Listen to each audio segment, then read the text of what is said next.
What is going on, guys? Welcome to your 17th tutorial, and I actually just made this tutorial, but when I got done with it I accidentally hit delete at the end of it because I'm an idiot.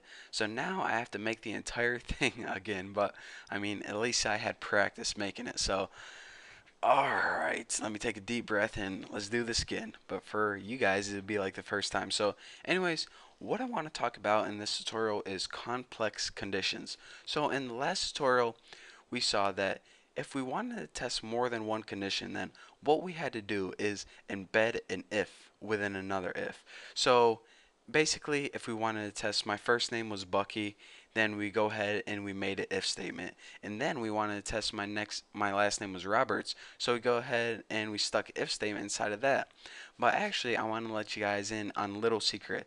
There's an easier way to test more than one condition, and you only have to use one if statement. So let's go ahead and make two variables. I'll go ahead and make first, and I'll set this equal to Bucky.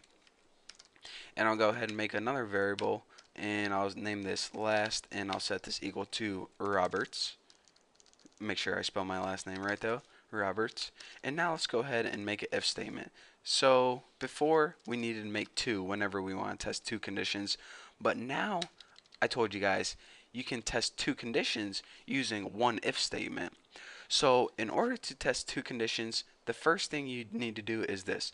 Go ahead and put each condition you want to test inside parentheses. I call them curly braces sometimes, but I mean, I'm not lying to myself. I know there are parentheses.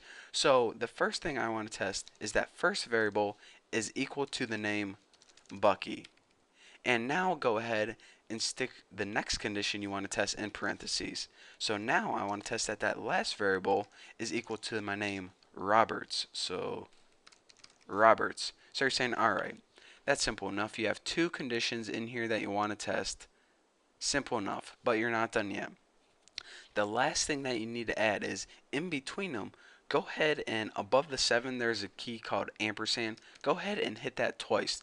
What this is going to tell JavaScript is, alright, you want to test this condition and you want to test this condition. And I'm only going to execute this code. Let's give it some code real quick to execute. Document, write, and write something stupid like, hey, good job, buddy, here's a cookie, whatever. I spelled every word with a typo, but it doesn't really matter. So anyways, like I was saying, whenever you use this special double ampersand, it means, alright, I know with one if statement you usually use one condition, but in this case scenario, you want to test this condition and this condition right now. And if they're both true, then I'm going to execute this bit of code right now. So let's go ahead and save it and refresh and see what we get. Hey, good job there, buddy, yada yada yada. So anyways, like I was saying, when you use the double ampersands, this needs to be true and this needs to be true. If one of them is false or if both of them is false, it's not going to run. So let's go ahead and change his first name to like Tommy, name my cousin, and go ahead and refresh it, and it's not going to work since one of those conditions was false. So that is how you test two or more conditions in a single if statement. And you're saying, alright, so how would I test three or four? Well, if you want to test more, then just go ahead, add more ampersands and another condition right here. Simple enough.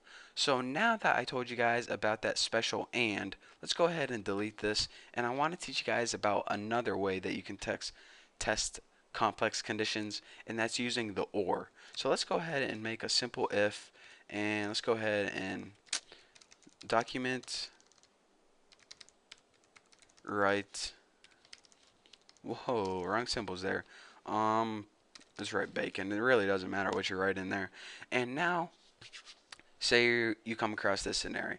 Alright, I want to test two conditions, but only one of them needs to be true for me to execute the bit of code. For example, if your name is Bucky or if your last name is Roberts, the code is going to get executed. Not both conditions have to be true, but one or the other.